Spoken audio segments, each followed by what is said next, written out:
people? Welcome back to Classic Hits Gaming, and yes, those are Spider-Man socks. I can confirm they are my feet and they are my socks.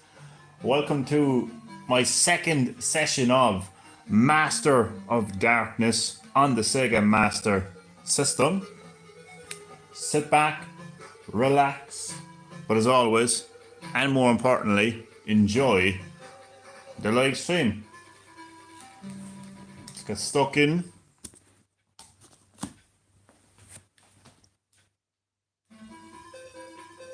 Let's see how far Johnny, with his Spider-Man socks, can get in Master of Darkness.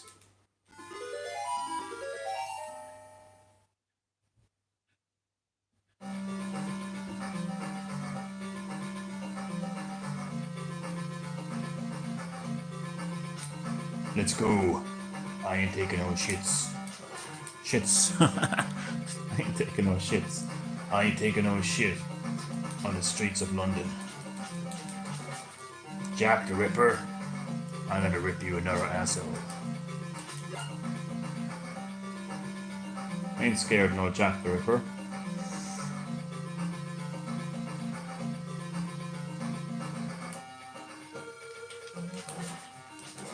See, I was ready for that bat. I don't even need that health potion right there, GGP. Welcome to Classic Hits Gaming, GGP, my good friend. How are you keeping?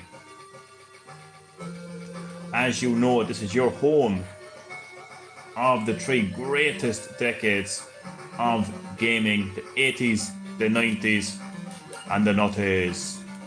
All of those bats back with a vengeance. This is my second session of one of the first video games I ever played, Master of Darkness, on the Sega Master System. So thank you so much for taking the time audio there to join the live stream. Hope all is well and hope that you enjoy the live stream, bro. I'm waiting on this new film coming out. It's called Constipated. It hasn't come out for I see what you did there. Okay, so unless you're genuinely constipated, in which case I hope shit gets better for you soon. Or there's an actual movie called Constipated coming out. I actually can't tell.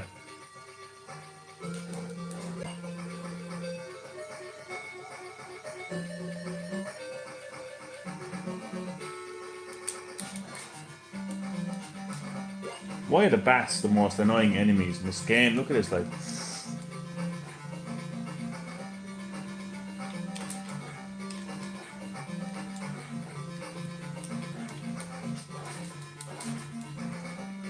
I'm bringing an axe to a gunfight, why not?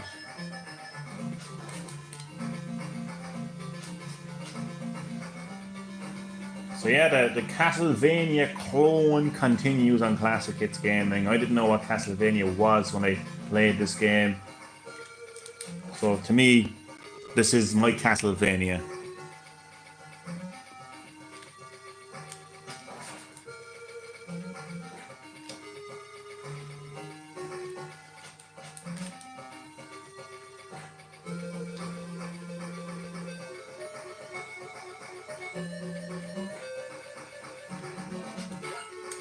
So I was kind of close to finishing the second level last night in session 1. I also have to add these 2 sessions actually to a playlist. I forgot to make a playlist for Master of Darkness, because if you lovely people ever miss live stream, you can catch up in my playlist as well. So other than waiting for a movie called Constipation, or genuinely being constipated, how was life with you, GGP?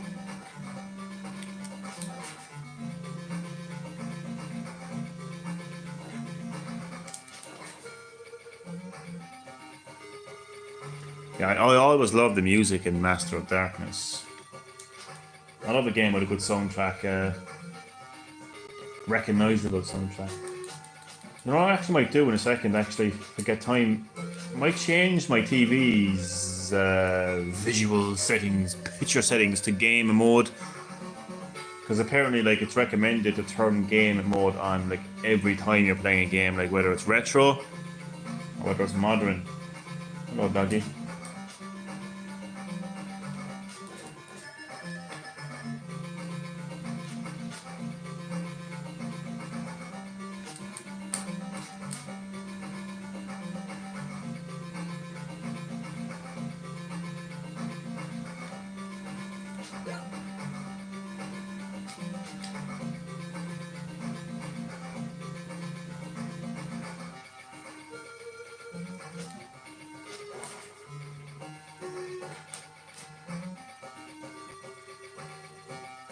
I actually always hated these stairs. They were like, they can be tricky.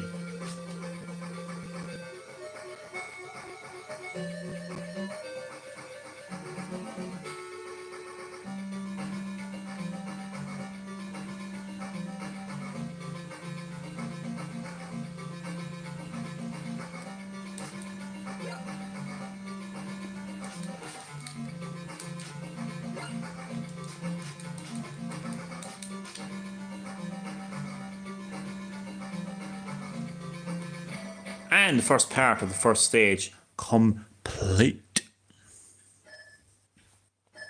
Also, I don't know if you're getting the full picture. I'm not, so just in case, move it over a little bit. Here we go. Oh, zombies.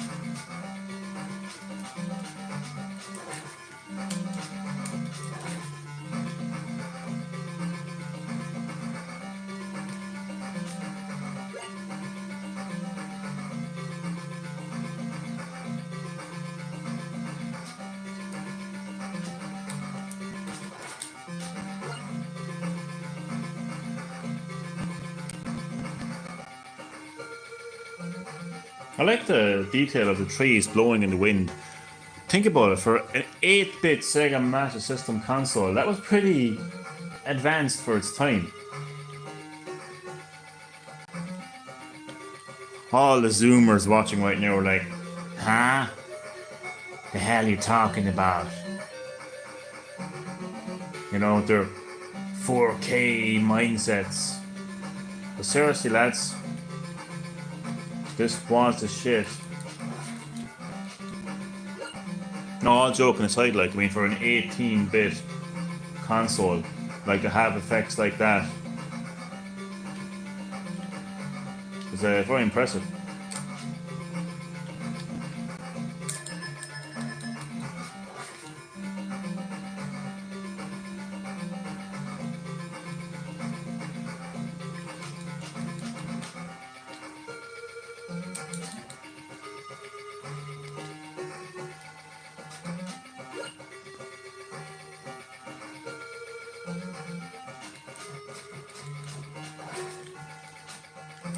Zombie took a lot of damage.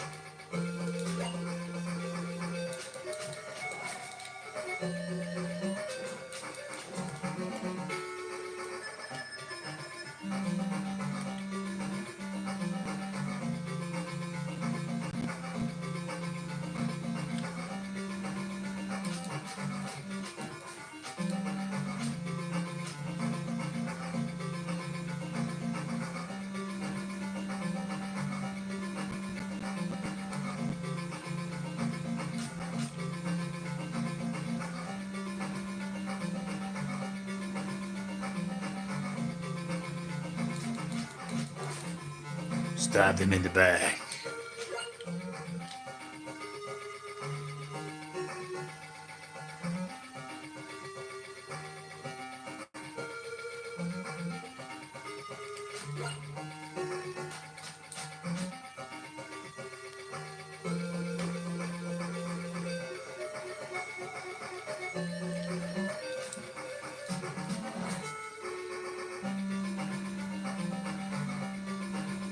Hello, zombie. Your friend up there is very fast. Let's get him speeding around.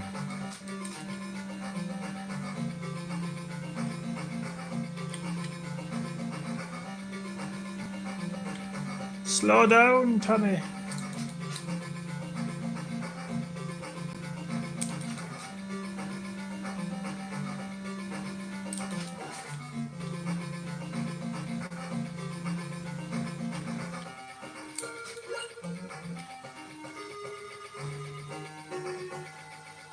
Just give me a second there, actually.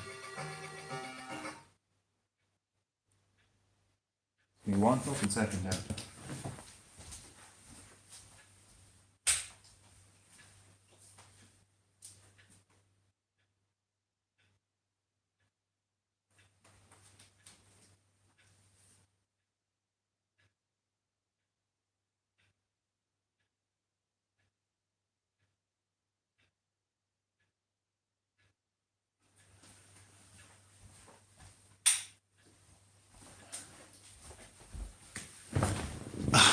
Sorry about that, I'm back.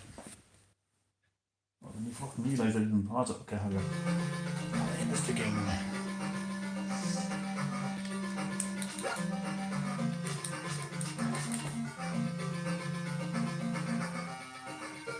I even love the effect of the moon as well in the background.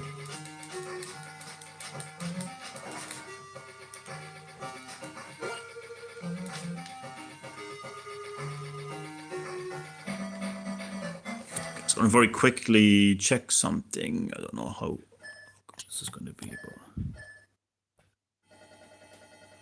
I want to check to see if YouTube is showing all comments. Sometimes they don't.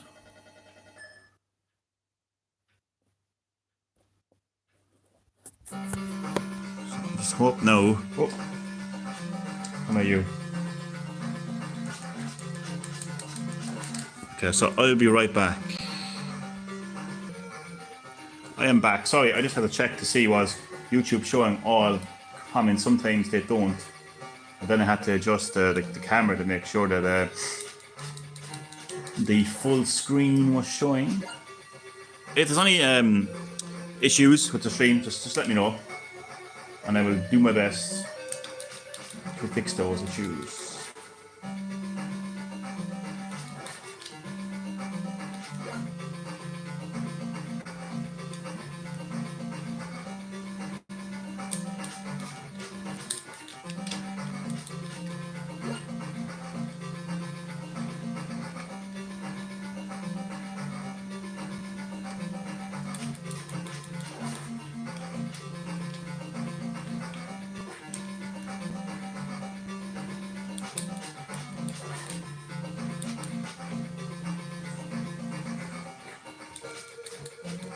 It's crazy how quickly the enemies respawn in this game.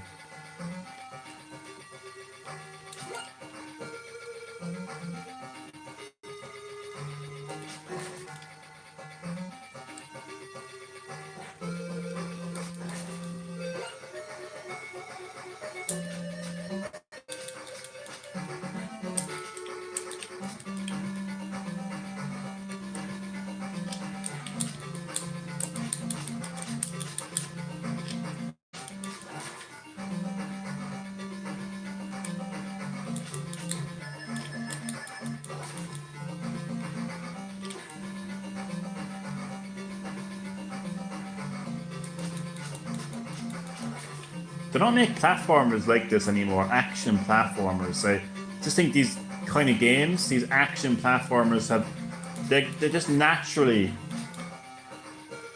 evolved into the kind of action games we see today. Assassin's Creed, or just popped into my head as an example. You see, in the 80s and 90s, like platformers in the 80s and 90s are like shooters and open world games in modern gaming, really. Pretty much, like the majority of games in the 80s and 90s were platforming games of some kind or another. But yeah, so as far as the traditional platformer, like Mario and Sonic, like those games are still around. In fact, they're probably more popular now than ever before, really, to be quite honest about it. But the action platformer isn't really around. You don't really see games like this as much. I can't think of any from the top of my head, and maybe I just have a sleep and I can't remember. But I can't really recall any like mainline action platformer like this. There probably is, and people are going to be like, "Well, Johnny, is there like a modern Castlevania that is play it like this. I don't know. Just ignore me. I'm half asleep.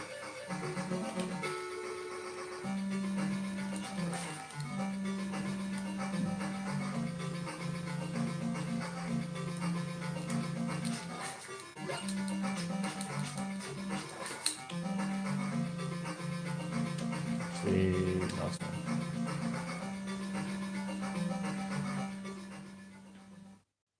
Hello, Jack.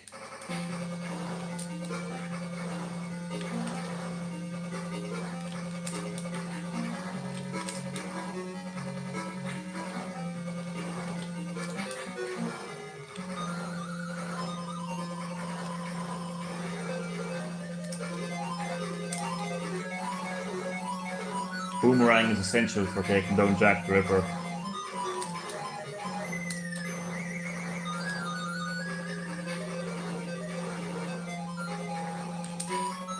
It's crazy that you can actually fight Jack the Ripper. I don't know how many video games actually has Jack the Ripper in it, to be quite honest with you. I wonder, maybe he might play a part in Assassin's Creed. Is it Syndicate? What's the one where you're playing in London? I think it is Syndicate. Is there an Assassin's Creed game where you play in London? I think there is. Oh, I keep going backwards. Fucking hell, did it again. Well, I'm on my own now.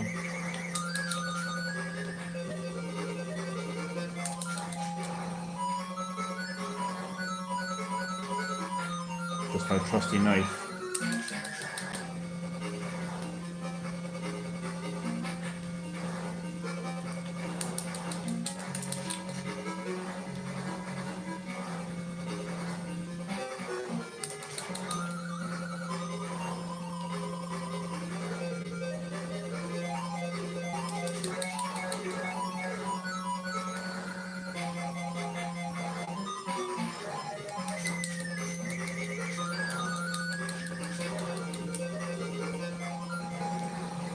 Bye-bye, Jack the Ripper.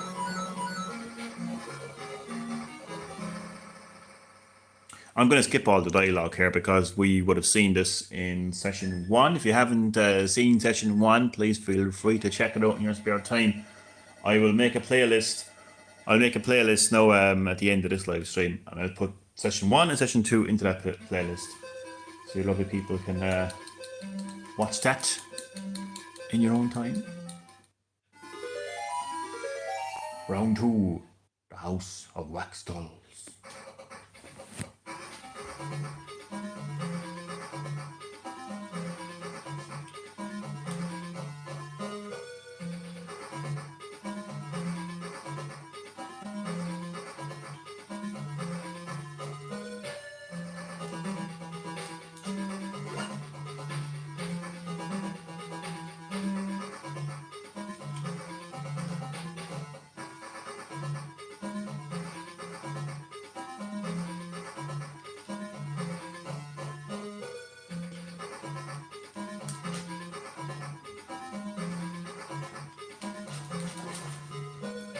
Those running fucking ghosts used to terrify me as a kid.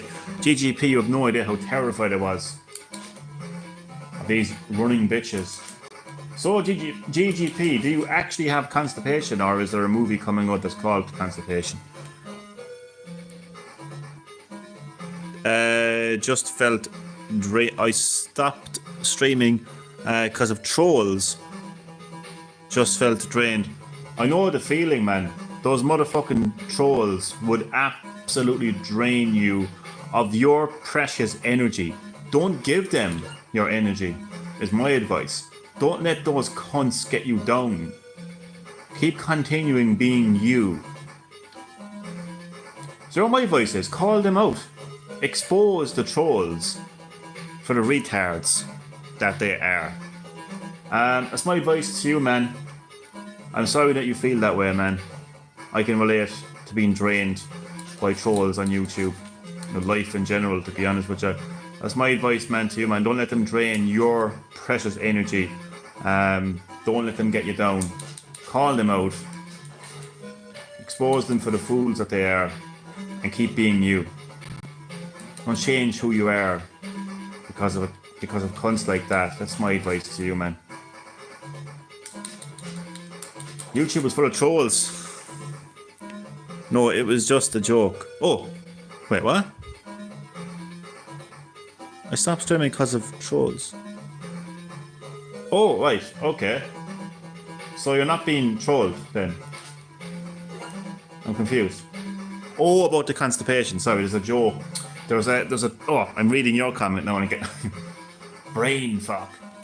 So you were talking about the constipation thing.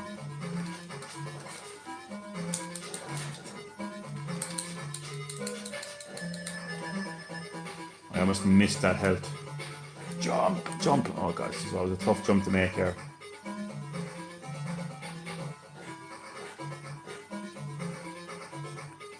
Oh yeah, the constipation was a joke. Oh, okay. I wasn't too sure. I was like, is there genuinely a movie called Constipation? I wasn't too sure. But that was a good joke, to be fair.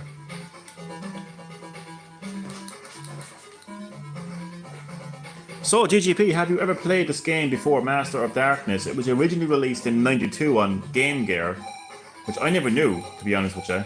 Well, I knew that it came to Game Gear, but I didn't actually realise that it came out first on Game Gear in '92, and then a year later on the Sega Master System, which was the version I played, and of course the version we're playing right now.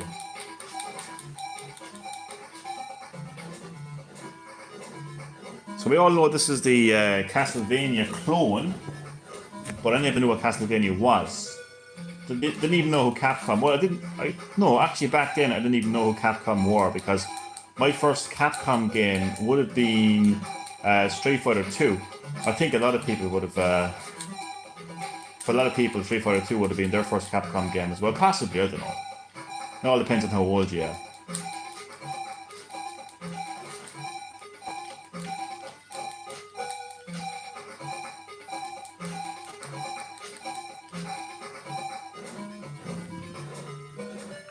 First time seeing this game, I'm delighted to hear that.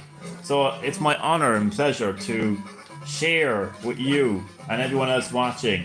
I was going to say Castlevania, Master of Darkness, which is literally it's a clone of Castlevania. I don't think Sega ever sued the developers of the game, like Nintendo was doing with Palworld. We won't get into that.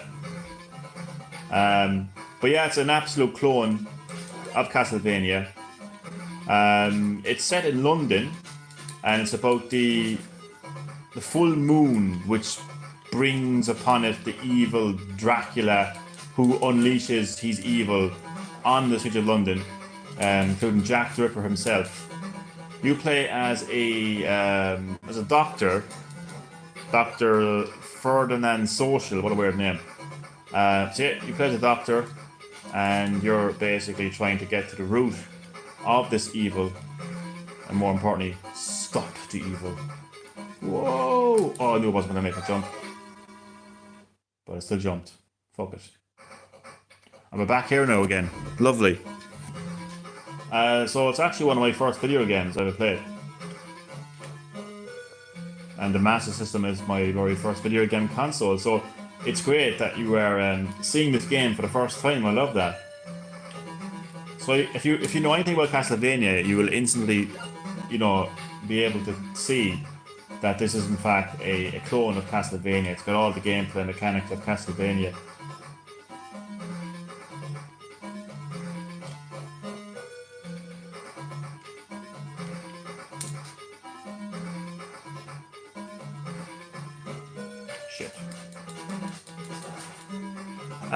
I'm not sure if I asked you this before, because my memory is like a fucking... I have the memory of a goldfish. Are you a fan of Mortal Kombat? Are you a fan of modern Mortal Kombat? Do you own Mortal Kombat 1? Have you played the Chaos Reign story? Sorry, that's a lot of questions. Because I actually kind of want to talk about Mortal Kombat in a bit. Particularly particularly Mortal Kombat's lore and story.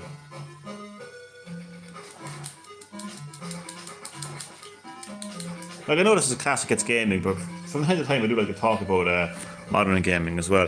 Last Mortal Kombat I played was Mortal Kombat 11. The introduction of timelines, Kronika's Hourglass, the new era. Okay, so you'd be familiar then with Mortal Kombat's story then, in particular Mortal Kombat 11 story. What did you think of the story of Mortal Kombat 11? What do you think of Kronika and the fight for the Hourglass, the fight to start a new timeline? Well, it really was to prevent Kronika from basically like erasing who she wanted to, basically start time. You were basically trying to prevent her from doing that, but you end up becoming the new Keeper of Time and starting a new era. Did you play the, this is an important question, did you play the DLC story, Aftermath, where Shang Tsung shows up? So what I want to say as you answer those questions, if you would be so kind to do so. So I was really let down with the second part of the story in Mortal Kombat 1. I felt, oh god, I fell again. I was going to say I felt, but I fell as I was saying that. That's hilarious. I felt that that story was way too short. A lot shorter than Aftermath's story. I felt it was rushed.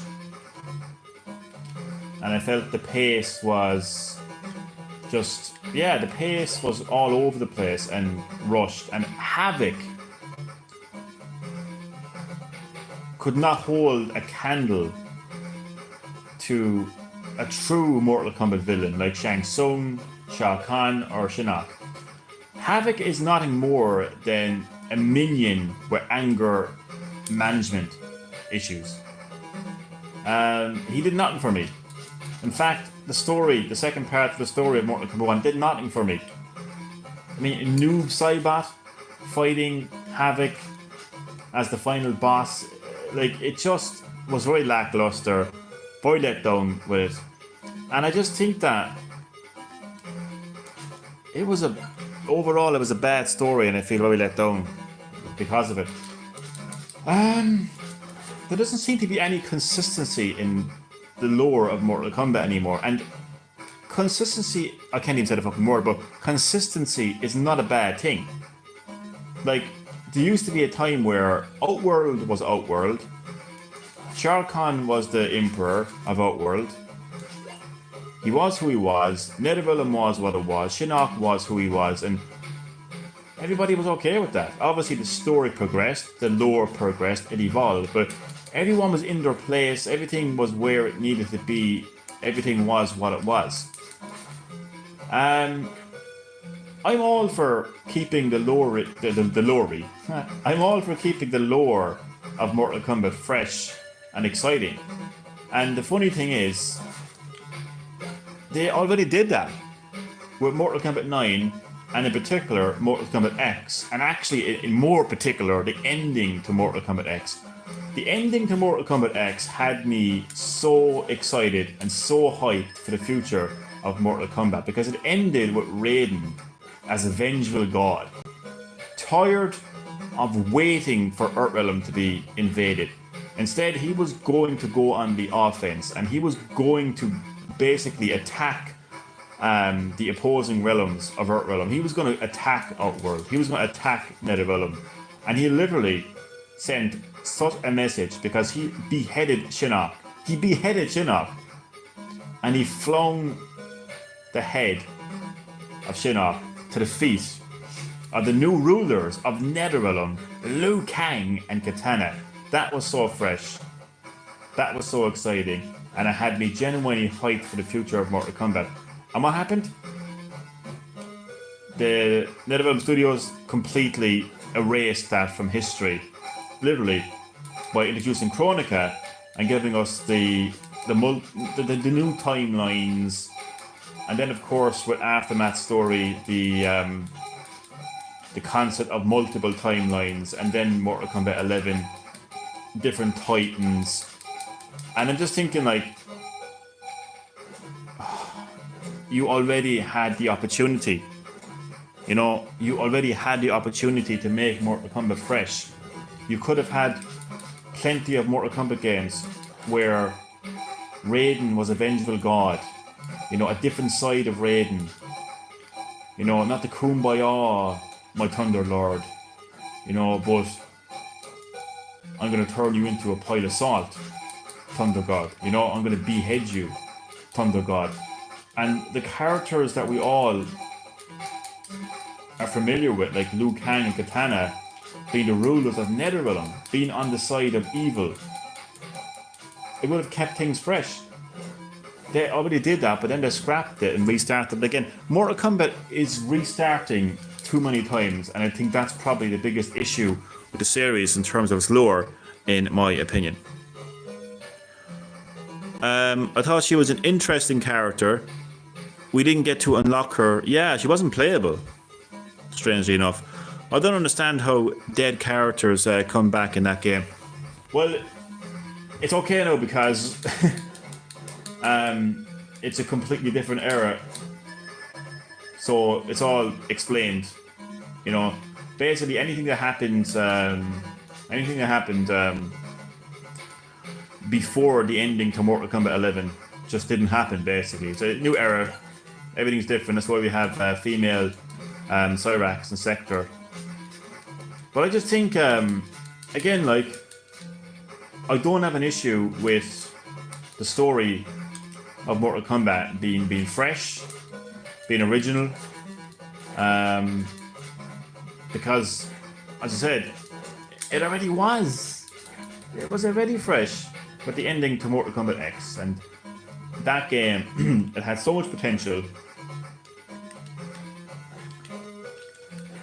and they went nowhere with it. Like, they didn't, like, instead of giving players the experience of Raiden being a lot more vengeful, a lot more aggressive, a lot more offensive, and giving you a completely different perspective on who Liu Kang and Kitana were, they're now on the side of the Netherrealm, they're evil, they're your enemies. They decide to say, oh, well, because of this vast change in the timeline, we're going to bring in Chronica to fix things. So look, I think that Ed Boon and the team might have looked at consistency as a bad thing. But all you have to do is look at a game like Tekken, look at Tekken 8, and you realise that consistency is not necessarily a bad thing, because it works. It just works, as Todd Howard would say. And yeah, I think that's where personally, I think that's where NetherRealm Studios are going wrong. They're doing too many reboots. They're doing too many restarts. Mortal Kombat 9 was very... I can understand Mortal Kombat 9 being a reboot because that guy Kyle, my good friend, welcome to Classic Hits Gaming, which is your home of the three greatest decades of gaming, the 80s, the 90s, and the 90s. You are tuning into my second session of Master of Darkness, the Castlevania clone. Shall I tell again? One of my very first video games that I ever played. Ah, shit. I died. Sometimes dead coming back is explained with NetherRealm magic users like Quan Chi and Shang Tsung. Yeah, a lot of... I mean, how many times... like, Shao Kahn got defeated in Mortal Kombat 2 and Mortal Kombat 3, and he was even apparently beheaded in Mortal Kombat Deadly Alliance, but he came back. Shang Tsung got defeated, he came back. A lot of characters in Mortal Kombat, they come back from the dead. Really, it's to be expected. So how are you keeping, Kyle? How is everything with you? I don't know whether to buy Tekken 8 or Street Fighter 6. I think you asked me that before, and I think I recommended Tekken 8. It's got a much better story. Trust me. Oh my god. Well, that was interesting. Divine Void, you joined literally as I... Let me just clean my... Oh, I'll be right back. Shit, what am I doing? I'll be right back, bear with me. Sorry about that. I almost knocked my phone. So yes, buy Tekken 8 is my advice, GGP. And Chad Middleton, my good friend, and the Divine Void, how are you both doing? How is everyone doing right now?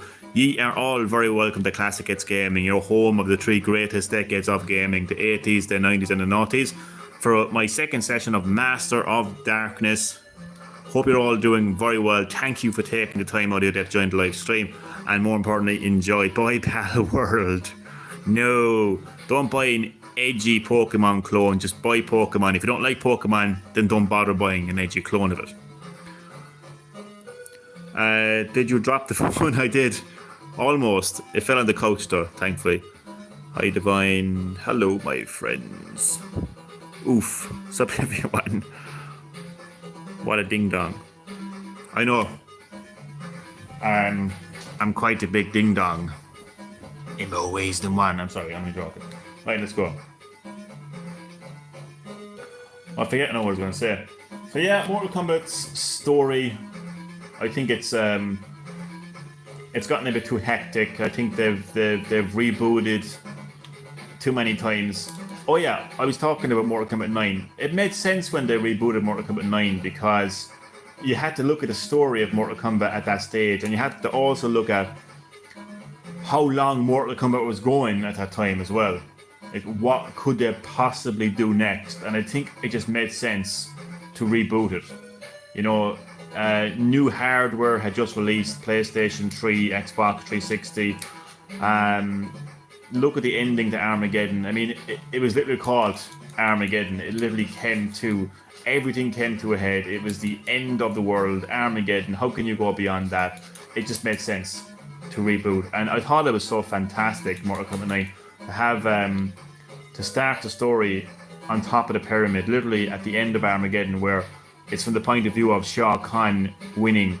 You know, Shao Kahn about to kill Raiden, and Raiden managing to send a message to his former self, and basically to warn him, to tell him, let Shao Kahn win, because if Shao Kahn wins, the Elder Gods will have to intervene and kill him. Of course, that message was completely misinterpreted by Raiden, and it set up a lot of changes, basically, including him accidentally killing Liu Kang, which would allow him to become a Revenant, which would end up with him being one of the rulers of the Netherrealm. So big changes, but it was fun. It was fun to see such a fresh shake up of the Mortal Kombat lore. You know, there was many other changes as well. I can't remember all of them.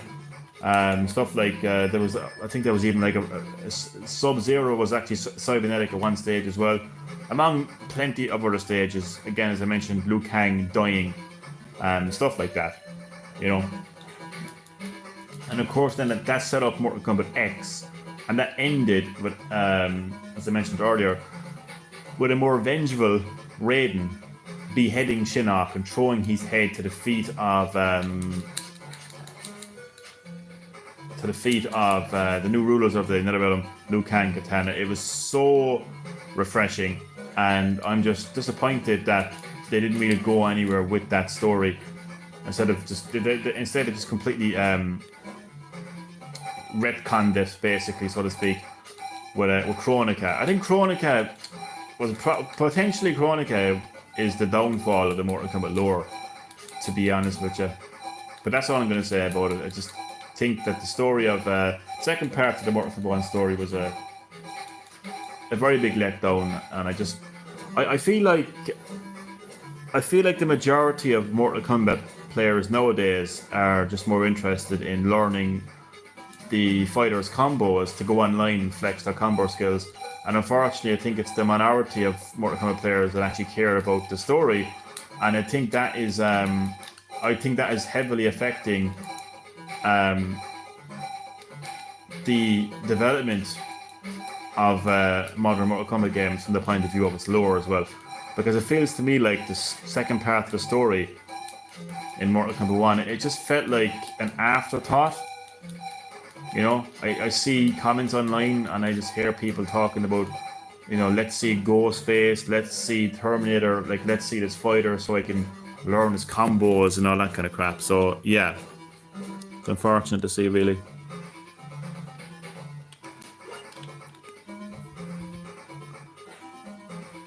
Welcome back, indeed. Driving home, but gotcha playing in the car. Ah, very good. Divine Void. Safe driving though. The story might come back eventually when it's nostalgia. But I mean, do you know the word nostalgia? I don't think we should look at the word nostalgia as a bad thing, as a desperate thing. You know,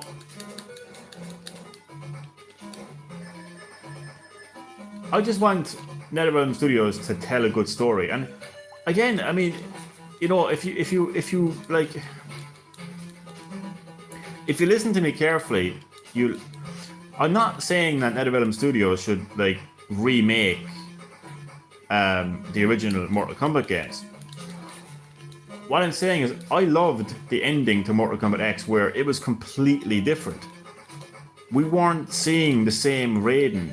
We weren't seeing the peaceful, mellow, you know, chilled out, peace-loving Thunder God. No, at the end of Mortal Kombat X, we were seeing a vengeful God. I know we had Dark Raiden in the 3D era Mortal Kombat games, but whatever. We're talking about like a reboot here, you know, like Mortal Kombat 9 rebooted the series. So, you know, we're seeing a vengeful Thunder God who is tired of the realm that he is supposed to be defending, tired of Earthrealm being invaded. Oh shit, I'm out of time. I'm out of time. Can I make it on time? Oh, by the skin of my teeth, I just completed that part of the stage. So yeah, Vengeful Raiden going on the offense, destroying any realm that he poses a threat to Earthrealm. Then Liu Kang and Katana, obviously they were Revenants because they died during the events of Mortal Kombat 9. They're now the rulers of NetherRealm, so it just felt so fresh and different, and I liked that. I was happy enough with that being the future of Mortal Kombat's lore. In fact, I was more than happy because I thought it was very exciting and very fresh. But instead of keeping that, instead of being consistent with that lore, they decided to completely retcon it with Chronica. So it's not a case of let's get nostalgic. It isn't a case of let's just make Mortal Kombat 1 again, or Mortal Kombat 2 again, or Mortal Kombat 3 again. No, that would be fantastic and a completely different, separate thing. I would love to have a classic collection of Mortal Kombat games, but from the point of view of modern Mortal Kombat, the mainline series, I would just want them to... Obviously, I want them to keep the lore fresh and exciting, but there was nothing exciting about Havik. Havik is nothing more than a minion with anger management issues. You know, he's not a villain. He's not up there with Shang Tsung. He isn't up there with Shao Kahn, and he certainly isn't up there with Shinnok. He's a minion. And the story just didn't excite me. Havik did nothing for me. So, yeah. And overall, the story was so short as well. Disappointingly short. And I'm going to read your comments though in a second, don't worry. Unfortunately, I can't pause this game from the controller. I have to go all the way to the console. I'm too lazy to pause it. And yes, I am wearing Spider-Man socks in case anyone is wondering. Do not adjust your sets. Oh shit. Don't adjust your sets. Yes, I hear you. You want the revolution. Yes, I want a resolution to that story arc, which is totally valid since they threw it away. I think NetherRealm Studios, as I mentioned, their biggest downfall, their biggest weakness is that they just feel this need to continually start again. You know, I think they have to read the room and not read a section of the room that's occupied by a bunch of Zoomers. no disrespect, but if they really read the room, they would see a massive demand for the original timeline, the original feel of Mortal Kombat, but at the same time, something refreshing and exciting within the story. I don't think anyone's really asking for like a remake of Mortal Kombat 1, 2, and 3, although a classic collection on a separate note would be good. I mean, look, Street Fighter has classic collections, but it also has, Street Fighter 6. Games can have classic collections, but still keep the mainline series going as well, so yeah, they just didn't go anywhere with that story arc. And I know I'm kind of like a dog with a bone on it, but I just think that was a fine example of modern Mortal Kombat, story-wise and gameplay-wise. They were going somewhere different. They were doing something different. It felt exciting. And then, as you said, they threw it away. Like, they just threw it away, completely abandoned it. And I was like, what the fuck? Like, why would you do something so significant, like that, only to throw it away? And NetherRealm Studios are not the only studio, responsible for doing something like this. Capcom's Resident Evil series. I remember completing Revelations 2 and finding out about Alex Wesker. For the first time, we saw Alex Wesker. Obviously, she was referenced in the Lost in Nightmare DLC to RE5, but we got to see her, hear her for the first time in Revelations 2. And it is considered that the true ending is basically Alex Wesker transferring her consciousness into Natalia. So knowing that Alex Wesker is the last surviving member of the Wesker Children Project, and she wants to basically not only continue but perfect her mentors, her creations, vision of being a god. But she wanted to do it a completely different way. She wanted to find a perfect being who was free of fear, to kind of exercise that new world, basically. So the fact that she was still alive had me so excited. And I remember when they were showing RE7 for the first time, and you saw what ended up being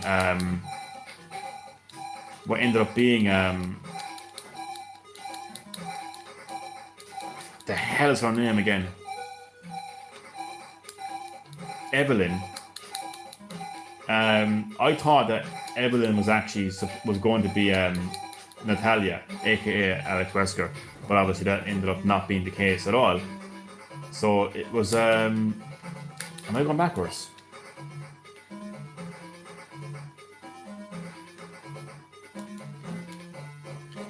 I've gone into full tired rambling mode now, to be honest with you.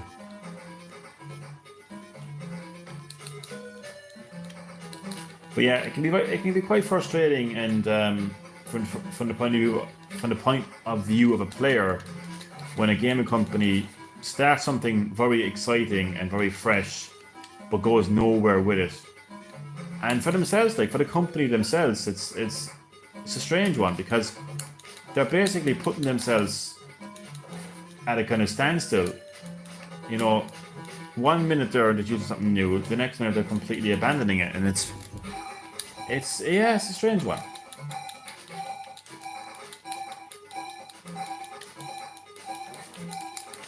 I also think it's really important to go onto social media and to leave your feedback. With the developers. Sometimes you can even message them as well. Like I messaged the Facebook team a lot, like the Mortal Kombat Facebook team a lot with feedback, both good and bad. Like, it was kind of funny because I shared my opinion of the second part of the Mortal Kombat 1 story, Chaos Reigns, yesterday. And all I said was I found the story too short and the pace was rushed. And basically, overall, I was let down, and I said my opinion. And this guy was like, stop complaining, stop crying, stop being a crybaby. And I was like,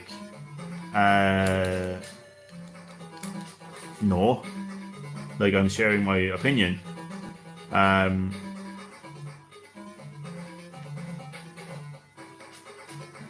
and like the thing is, like, they'll listen to that feedback, like good or bad. You can't just go along and say, "Oh, this game is the greatest game in the world," because the developers are gonna like, "Oh well, this game is perfect. No one has any issues with this game." But like, if you tell them of the issues, they will listen to those issues, take it on board, and try to make that game better. So the more people that come out and say, "We didn't like the story," well, then they're going to take that on board the next time they tell a story in Mortal Kombat. I wonder how RE9 is going to be. Yeah, one can only wonder what the future of Resident Evil is going to be like. I'm not very optimistic, my friend. I know I'm going to sound like a right negative Nancy here now, to be honest with you, but I think it's important to be honest. Why do I feel like I've gone backwards again? Oh no. Sorry. So as far as I feel about RE9, so I don't feel like I am the target audience for the Resident Evil series anymore. And I'm saying that as someone who literally played RE since the beginning. Since the very first RE on PS1. Yeah, I don't feel like I'm the target audience anymore. In my personal opinion, the last true RE games were RE Zero Remake, RE Zero and Code Veronica. Anything after that is just RE by name, really, and they're aimed at a modern audience. I mean, once Leon started jumping out windows and Chris started punching boulders, I was like, yeah, this is not Resident Evil anymore. I think with RE7 and Village, that they tried to kind of bring back the horror aspect of the series, but they ended up just becoming Outlast clones, really, in many ways, and trying to create that kind of B movie kind of budget horror experience. And look, at the end of the day, Resident Evil is Resident Evil. What I mean by that is, the original Resident Evil is Resident Evil. Like, if you don't like fixed camera angles, and you don't like tank controls, and you don't like a true limited save system, and you don't like a true inventory system, well then you don't like Resident Evil. And it's that simple. I mean, if Capcom had to change the series for your preference to make it more action orientated, over the shoulder camera angles, just checkpoint systems, if that's what you want from Resident Evil, well then you don't like Resident Evil, and Resident Evil isn't for you. And that's what I would say. But yeah, as far as what it's going to be, it's going to be another take on the series. It's going to do something different, and it's going to drift further and further away from what makes Resident Evil in my personal opinion, anyway. At least that's what I think.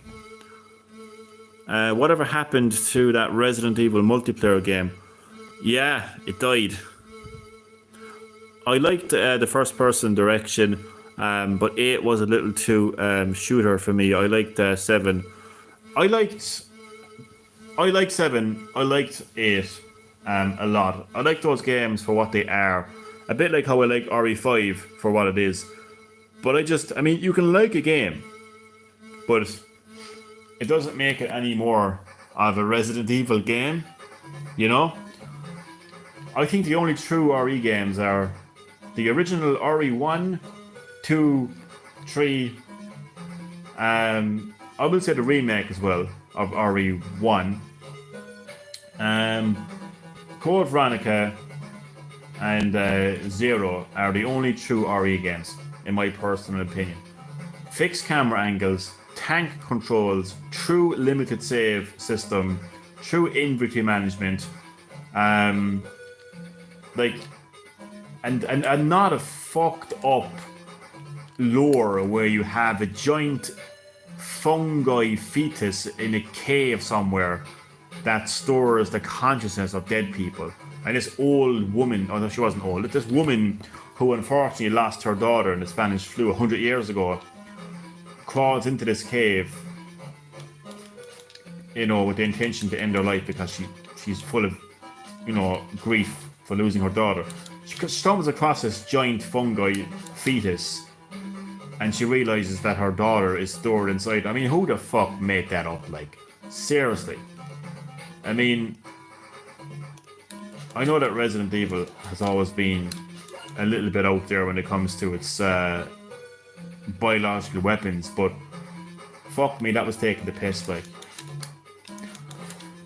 But yeah, I just don't think it's for me anymore. RE is not for me anymore. I'm not the target audience. That's something I'm going to be saying a lot more of, because I'm starting to realise that a lot of the franchises that I grew up and played, you know, they're still around to this day, but I don't feel like I am the target audience. And even when it comes to remakes, like when you hear Konami saying that Silent Hill 2, the remake, they're saying it's authentic, they're going to give you an authentic experience, but then they follow that up with, for modern audiences. I am not the modern audience. Now, I'm not quite sure what they mean by modern audience, whether they mean like inclusive and diverse and political, or whether they mean modern as in like modern controls.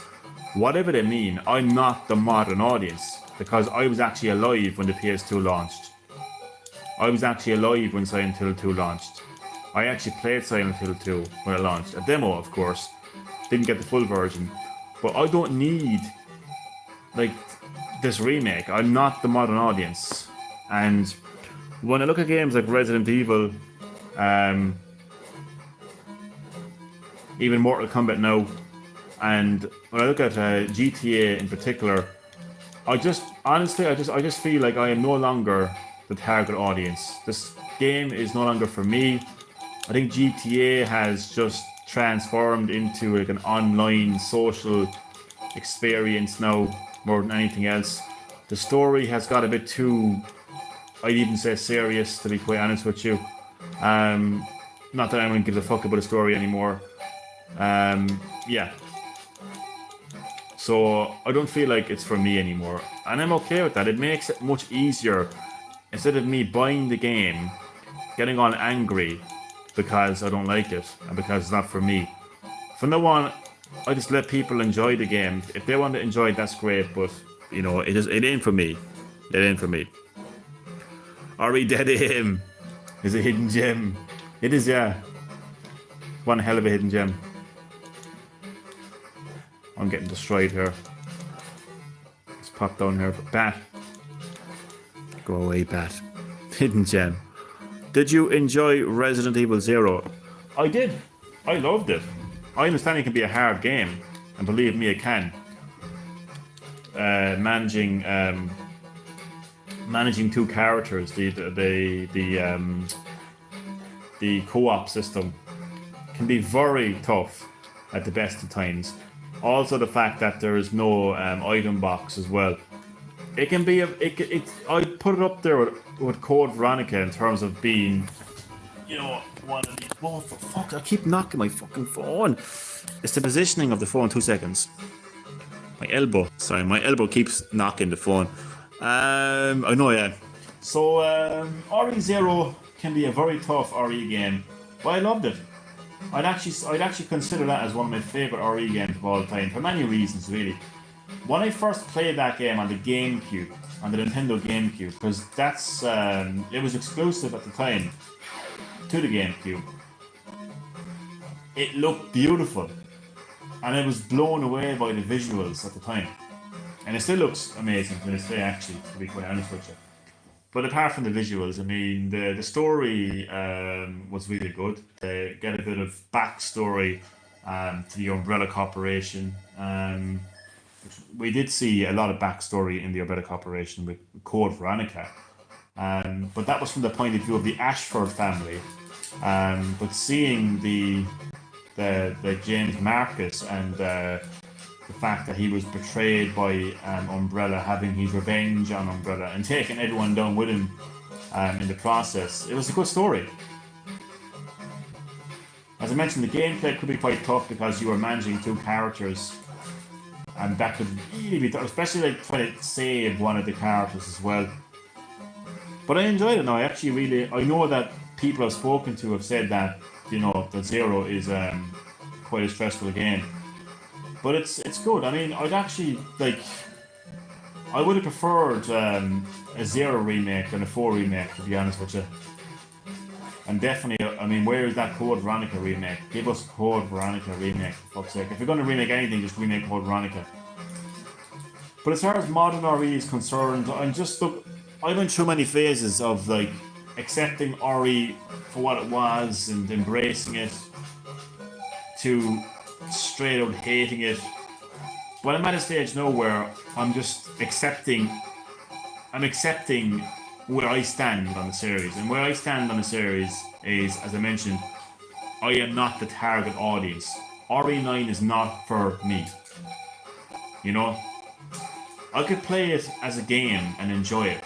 But as an RE game, I know that it's not going to be for me. It's not going to tick the boxes for me. It's not going to tickle my fancy bone, so to speak. Honestly, I just want the true RE experience. I want those fixed camera angles. I want the tank controls. I want the true limited save system. And a story that's a bit more grounded. You know, like an isolated town, some kind of viral outbreak, connections to the Umbrella Corporation, like there's still there's so many pieces, there's so much lore in the RE series, that we still don't know to the full extent of. Like, what if Wesker was still alive? There's so much. Anyway, I could talk about this for the whole night, but I'm getting my ass kicked in Master of Darkness. But in closing, I've moved on from RE as far as modern RE is concerned. The great thing is, and the great thing about Classic Hits Gaming is, I have pretty much every classic mainline RE game. I have RE1, RE2, RE3, RE0, Code Veronica. I even have the remake of Resident Evil 1 as well. So, I mean, I have every RE game that I need, and I can play them right now, this second. So, they're not going anywhere. I don't need to rely on PlayStation Plus Premium to release those games, because I have those games. So, yeah, I'm happy with that. But as far as modern RE is concerned, I'm just not going to touch it because it's not for me.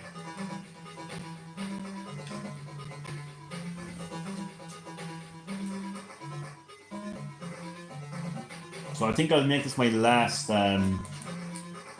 attempt for this session. I think I'm really tired and I'm gone into a full rant mode now when it comes to modern gaming. But yeah.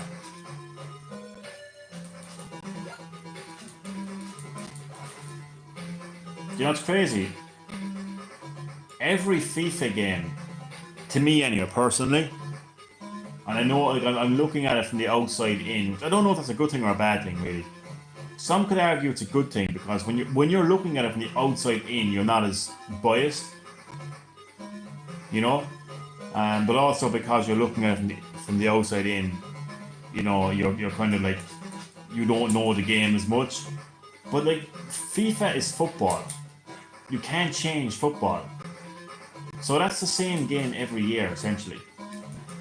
I just feel in a way like, if people are happy enough to play the same game every year, then why can't we have tank controls, fixed camera angles, and true limited saves in RE?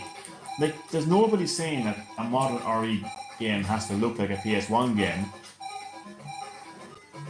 We just would like classic mechanics, just the classic feel, the classic RE feel. That's all. Anyway, I'm going to stop talking about RE now because I'll only go off from one.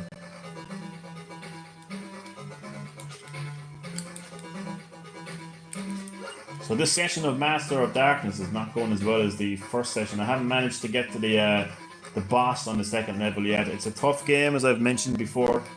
It is a pretty tough game. So, everyone in the chat, don't worry, I'm not going to rant about RE, but I will ask, what is your favourite RE game of the entire series? There's no right or wrong answer. You don't have to worry about, oh, I better not say this game because Johnny's going to snap. If RE6 is your favourite RE game, so be it. You know what I mean? I'm not going to have a go at you. I'm not going to attack you. Maybe. No, I'm joking. No way.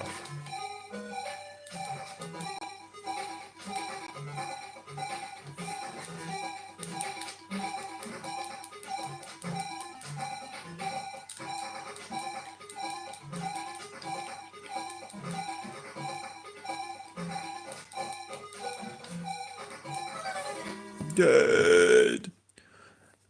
Mainly 4, just for the impact on the industry. Do you know what? That's a very interesting answer, and I'm not going to have a go at you, Kyle. So you don't need to worry about that. It's okay. Relax. Johnny is not going to have a go at you.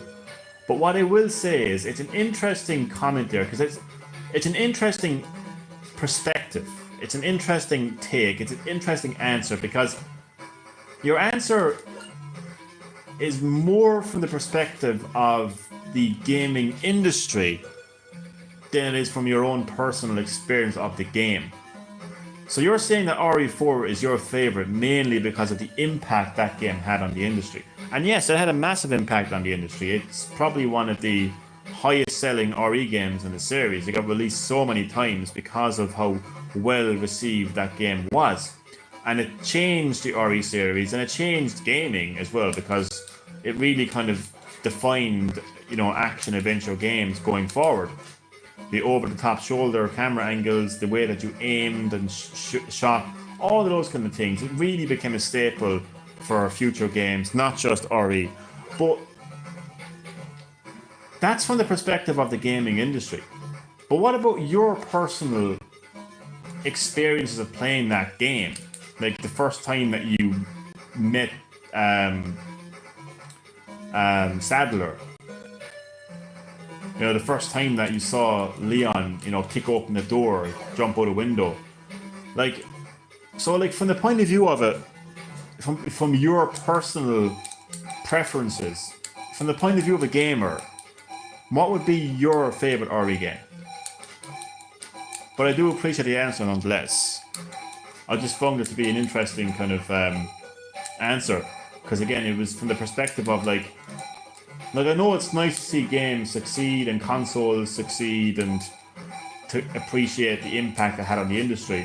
But it's more like of a kind of like an IGN kind of answer. It's more like a journalist kind of answer. But from the point of view of again, your personal preference, be interesting to see. It inspired some of my favorite games, so I align with the gameplay pretty easily. So, yeah.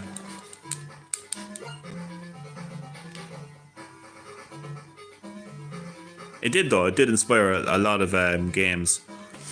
So, would you feel that you went back and played for?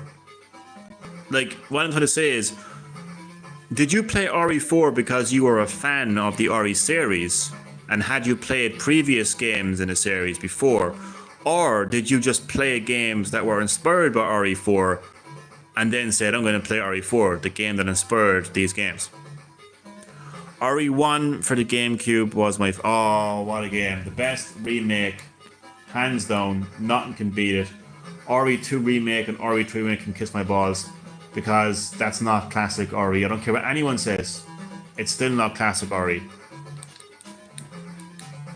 Unless you have fixed camera angles, tank controls, unless you have all the bells and whistles attached, then it is not a classic RE experience.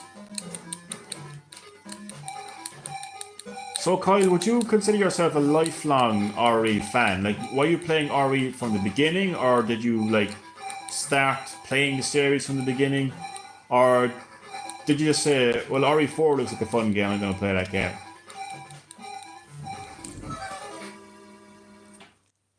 I played 4 after 2, but didn't play 3 or 1 at the time.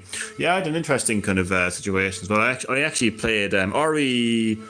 I played RE1, then I played RE3, and then went back and played RE2, which was kind of funny, really, because both of those games kind of take place at the same time. So it was kind of it was a weird experience, really. RE2 for the N64 was my first in the game. Interesting, I never actually played RE2 on the N64, but I played RE3 on the GameCube, alright. Don't forget Mr. X or Nemesis chasing you every area. Yes, absolutely. So Kyle, you've been more of a kind of like... You kind of got into the series, you know, kind of while it was kind of hot, really, so to speak, and RE4 was that kind of game for you, like. Casual fan. I played Young on a PS1. Was more into less horror games as a kid, obviously, though.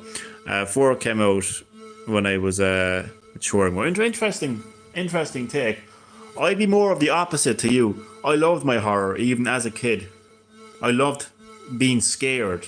You know, whether I'm watching a horror movie or playing a horror video game, I loved to be scared. So that to me is kind of one of the big things about RE that I loved, really, to be honest with you.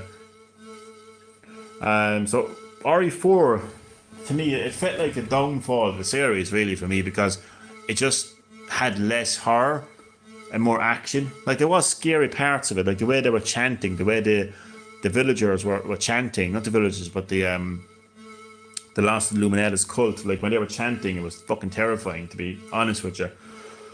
So that scared me, but I think as an overall, like, RE game, it was too action oriented. I mean, 5 minutes into the game, you had Leon jumping out a window, for God's sake. So yeah, I felt like RE4 was the beginning of the end for me, really. I know that it inspired a lot of other video games in the industry, but it also took the Resident Evil series in a completely different direction as a result of that, really. I mean, that's why we had RE5, you know, Leon punching rocks, you know, fucking broad daylight, you know. RE6, I mean, speaks for itself.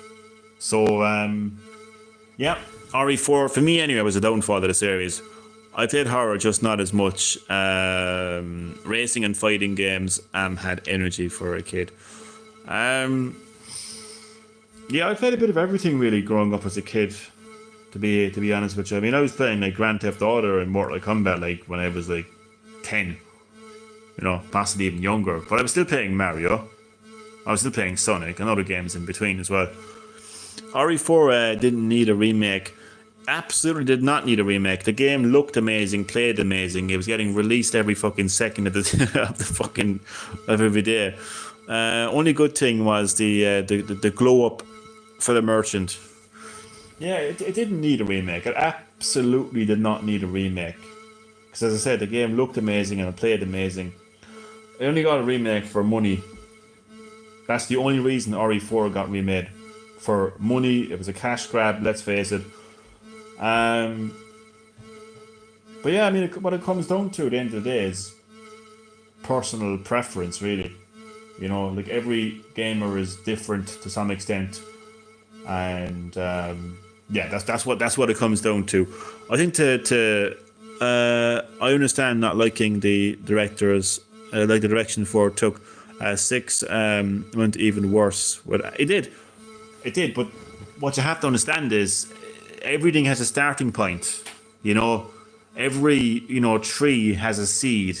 Every forest has a tree. Everything has a beginning.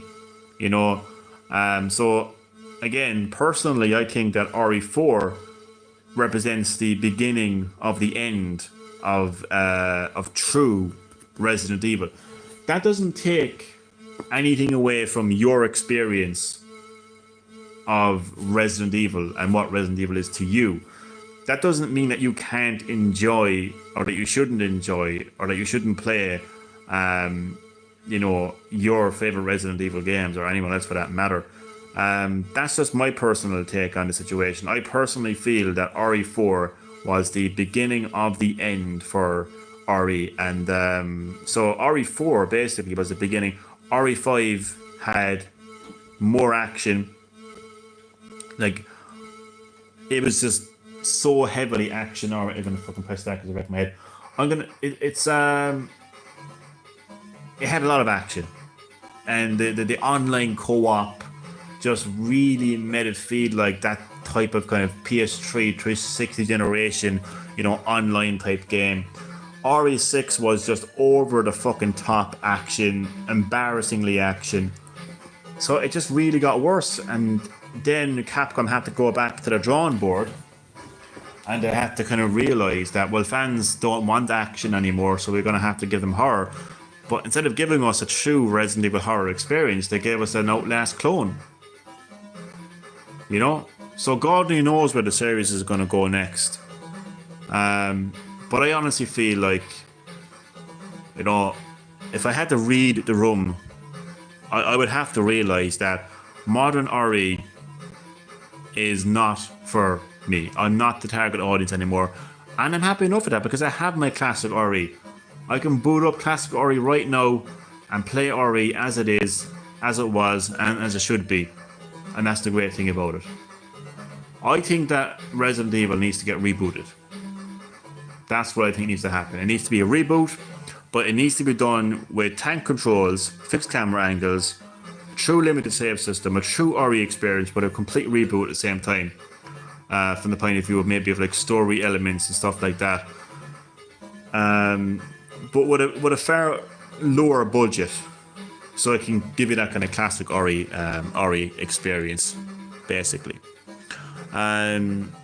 Mr. Cage, I feel like you'd be perfect for your own video game podcast. I know, yeah. Maybe I should. Play the Ubisoft RE clone, Cold Fair. No. I concur with Divine there. Yeah, I always like to talk about... I just love talking, really. But definitely when it comes to video games, and definitely video games I love, that I grew up playing, I'm very passionate about these games. And sometimes it might come across where I'm kind of like... Sometimes it may come across like... Sometimes when I'm sharing my personal opinion on something, in particular a video game, I may come across as enforcing my view and opinion on something on others. Like I might ask someone a question about something, about a video game, and they answer, and then it feels like when I'm replying, it feels like I'm kind of like arguing with them or countering them in some way, or like enforcing my personal view on them. That is not my intention, really. I just kind of like to have a bit of dialogue and a bit of kind of like back and forth, kind of like conversation, basically. That's all it is, really. So I apologize if I ever sound like I'm trying to enforce my opinion. Kyle knows what's up. Yes, absolutely. I might do a podcast. I don't even know how to do a podcast. I'd have to get some guests first. But you know what? It might be something I'll consider going forward. Who knows? Nah, man, I wouldn't ask you if I didn't want to hear your opinion. No harm done. Yeah, that's probably true, actually. Thank you very much. Thank you. No, it's just, the point I want to make before I wrap up and end the live stream and get some sleep is like no two people are the same. And I think that's what makes life great. No two people are going to share the same opinion. Again, I think that's what makes life interesting. It keeps things fresh. Imagine if everyone shared the same opinion and everyone was exactly the same. That would be scary and it would be boring. So of course there's going to be a lot of people, that like RE4, consider it a great game, and even consider it a great RE game, and might look at classic RE as outdated and as bad RE games, and that RE got better from 4 onwards, and that's perfectly fine. I respect that. I really do. I'm only ever going to share if I have an opinion on something, it's only ever going to be my personal opinion on something. You know, like when I say that I'm no longer the target audience of Resident Evil, I'm not saying that everyone my age or my generation, you know, should feel like that. It's just how I feel on the situation, really. That's all. No sleep, 24-hour live stream. Oh my god, I'd be dead. I'd be like a zombie myself. It's like food taste. Some people just don't like onions. No point arguing with them to like. Yeah, exactly. I'm not gonna force anyone to think how I think. This isn't North Korea. This isn't communist China. You know, that's not my intention at all. Even though it might come across like that at times, that's not my intention whatsoever. I'm only ever sharing my personal view and opinion on something, and kind of having, you know, conversation and dialogue about it. Like, I literally remember the day that I got Resident Evil. You know, like, I was alive when Resident Evil released.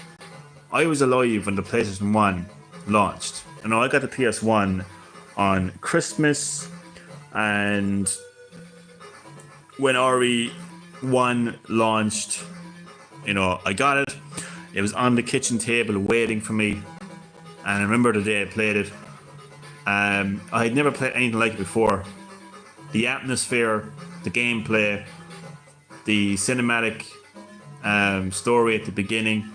It was one hell of an experience that I fell in love with from there onwards. And obviously RE2, RE3, and the rest of the series. I just fell in love with that series. So, like, I'm really passionate about that series. I really am. And I just want that series to be at its best. And I don't think it's at its best right now. I think it's in a very strange position. And I think the only thing that it can do right now is have a reboot, basically, to remind itself and everyone else, you know, what Resident Evil is. You know, I think it's lost. I think it's like an old man, you know, with dementia. I don't mean to disrespect anyone who, you know, has family or friends that have dementia, but I just feel like it's like a lost old man. Doesn't know where it is anymore. It needs to be reminded who it is, basically. Anyway, with that RE rant out of the way, in short, modern Resident Evil is not for me. I am no longer the target audience of Resident Evil, and that's perfectly fine. I'm not going to stop anyone from enjoying Resident Evil. But I just think for me, my enjoyment is going to come from playing classic Resident Evil games, basically. So I'm going to say thank you so much to everyone who watched this live stream and listening to me rambling about RE and Mortal Kombat and GTA and everything else. Much appreciated.